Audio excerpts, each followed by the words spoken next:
2025 मध्ये अनेक मोठ्या टेक कंपन्यांना हायरिंग थांबवली आणि 2026 ची सुरुवात देखील तशीच झालेली आहे. कंपन्या आता कर्मचाऱ्यांना कामावरून काढत असल्याची घोषणा करत नाहीत, तर ते सायलेंट ले ऑफ करत आहेत. म्हणजे जुन्या जाणाऱ्या कर्मचाऱ्यांच्या जागी नवीन माणसं भरली जात नाही आहेत, तर त्या जागी AI सॉफ्टवेअर्स तैनात केले जात आहेत. एका अहवालानुसार आज अनेक कंपन्यांचे CEO हे मान्य करत आहेत की जे काम करण्यासाठी 10 माणसांची अगोदर टीम लागत होती, तेच काम आता 3 माणसं आणि काही AI टूल्स मिळून करत आहेत. जेव्हा मालकाला कळतं की AI मुळे पगार वाचतोय आणि काम सुद्धा वेगानं होतंय, तेव्हा नोकऱ्यांवर खरी कुऱ्हाड कोसळते. IMF आणि गोल्डमन सॅक्सच्या रिपोर्टनुसार जगातील 40% नोकऱ्यांवर AI चा थेट परिणाम होणार आहे. मग प्रश्न हा आहे की तुमची नोकरी सुरक्षित आहे का? कोणत्या 5 नोकऱ्या 2026 मध्ये सगळ्यात जास्त धोक्यात आहेत आणि या AI च्या लाटेमध्ये टिकून राहण्यासाठी तुम्ही स्वतःला कसं वाचवू शकता? आज आपण सध्याची वस्तुस्थिती आणि भविष्यातील तयारी यावर बोलणार आहोत. त्यापूर्वी अशी कामाची माहिती देणाऱ्या पैसा पाणीला नक्की फॉलो करा.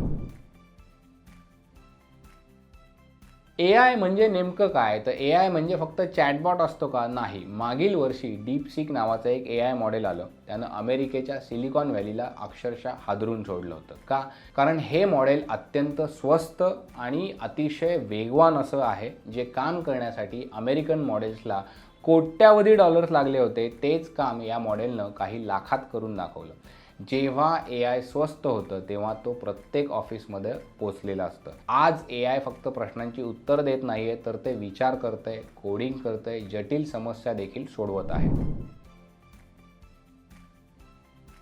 आता आपण बघूया की रिपोर्टनुसार कोणत्या नोकऱ्यांवर AI चा सगळ्यात जास्त आणि लवकरात लवकर प्रभाव पडणार आहे. पहिला आहे तर कस्टमर सपोर्ट आणि टेलिकॉलिंग. आज तुम्ही कुठल्याही बँकेच्या किंवा ई-कॉमर्सच्या साईटवर गेलात तर तिथे तुम्हाला माणसांऐवजी एक बॉट मिळतो. हे AI चे बॉट जे असतात ते आता 24/7 काम करतात, 35हून अधिक भाषांमध्ये बोलतात आणि ग्राहकांच्या समस्या काही सेकंदात सोडवतात. त्यामुळं कंपन्यांना आता मोठ्या कॉल सेंटर्सची गरज कमी भासू लागलेली आहे, जिथे फक्त रुटीन प्रश्नांची उत्तरं द्यायची आहेत. उदाहरणार्थ बॅलन्स चेक करायचा असेल, ऑर्डरचं स्टेटस काय आहे ते चेक करायचं असेल, तिथे माणसांची जागा आता AI ने घेतलेली आहे. दुसरं जे आहे ते म्हणजे ट्रान्सलेशन आणि बेसिक रायटिंग. पूर्वी कुठल्याही दस्तऐवजाचे भाषांतर करण्यासाठी माणसं लागत होती, माणसांची गरज लागत होती. आज AI टूल्स रिअल टाइम मध्ये 99% भाषांतर अचूकपणे करतात. त्यामध्ये बेसिक कंटेंट रायटिंग सुद्धा करतात, ईमेल ड्राफ्टिंग करतात, बातम्यांचा सारांश देण्याचं काम करतात. त्यामुळं एंट्री लेवल रायटर्स आणि ट्रान्सलेटर्सची मागणी जी आहे ती आता घटत चाललेली आहे. तिसरं क्षेत्र आहे ते ज्युनियर कोडिंग आणि टेस्टिंग. हे IT क्षेत्रासाठी धोक्याचं आहे. डेव्हिन आणि डीपसीक सारखे टूल्स आता सॉफ्टवेअर कोड स्वतः लिहित आहेत, शिवाय त्यातल्या चुका म्हणजे ज्याला आपण बग्स म्हणतो ते बग्स देखील ते शोधत आहेत. याचा अर्थ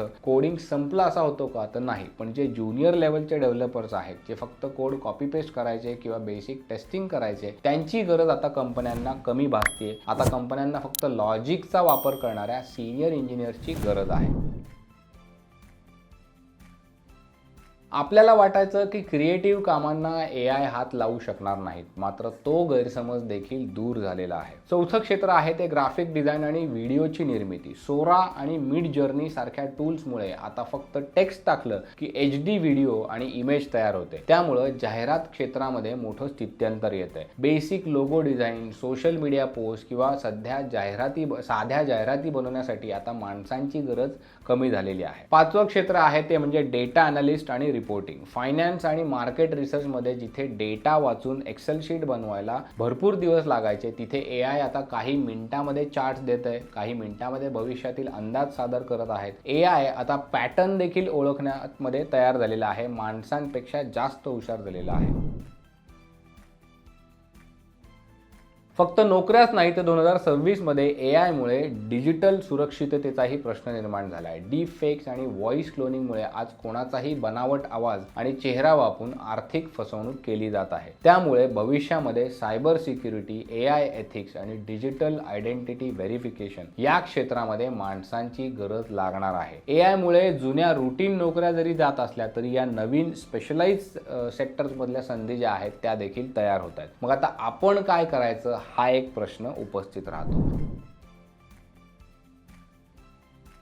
तर मित्रांनो, घाबरून जाण्याचं कारण नाही. इतिहासामध्ये जेव्हा जेव्हा नवीन टेक्नॉलॉजी आली, उदाहरण आपण बघूयात कम्प्युटर, इंटरनेट, तेव्हा तेव्हा जुन्या नोकऱ्या गेल्या, मात्र त्यातूनच नवीन आणि चांगल्या नोकऱ्या तयार झालेल्या होत्या. हे आपण कायम लक्षात ठेवूयात. येणाऱ्या काळामध्ये जर तुम्हाला टिकून राहायचं असेल तर या 3 गोष्टी करा. पहिली गोष्ट म्हणजे AI ला तुमचा मित्र बनवा. AI टूल्स म्हणजे ChatGPT, परप्लेक्सिटी ते कसे वापरायचे, प्रॉम्प्ट कसे द्यायचे हे तुम्ही शिकून घ्या. AI ला तुमचा असिस्टंट बनवा, स्पर्धक बनवू नका. दुसरी गोष्ट म्हणजे सॉफ्ट स्किल्सवर काम करा. AI कडे इमोशन्स, टीम वर्क, निगोसिएशन, कठीण प्रसंगामध्ये लीडरशिप करण्याची क्षमता नाही. त्यामुळे जिथं माणुसकी आणि जिथे संवाद लागतो, जर उदाहरण द्यायचं झालं तर हेल्थकेअर असेल, सायकोलॉजी असेल, सेल्स स्ट्रॅटेजी असेल, या नोकऱ्या सुरक्षित राहतील. तिसरी गोष्ट आहे ती म्हणजे अपस्किलिंग. जर तुमचं काम रुटीन असेल तर ते AI नक्की करणार. त्यामुळे अशा स्किल्स शिका जिथे क्रिटिकल थिंकिंग आणि क्रिएटिव्हिटीची गरज असेल. AI तुमची ती सेक्टर जे आहे ते रिप्लेस करू शकणार नाही, असं सेक्टर शोधा. एक वाक्य तुम्ही कायम लक्षात ठेवा, AI तुमची नोकरी घेणार नाही, पण AI वापरणारा माणूस तुमची नोकरी नक्की घेईल. तुम्हाला काय वाटतं, तुम्ही सध्या जे काम करताय ते AI करू शकतं का? हे आम्हाला कमेंट्समध्ये नक्की सांगा. हा व्हिडिओ जर तुम्हाला माहितीपूर्ण वाटला असेल तर लाईक करायला विसरू नका, मित्रांबरोबर शेअर करायला विसरू नका. अशाच फ्युचरिस्टिक माहितीसाठी पैसा पाणीला सबस्क्राईब करायला विसरू नका. भेटूया पुढच्या व्हिडिओमध्ये.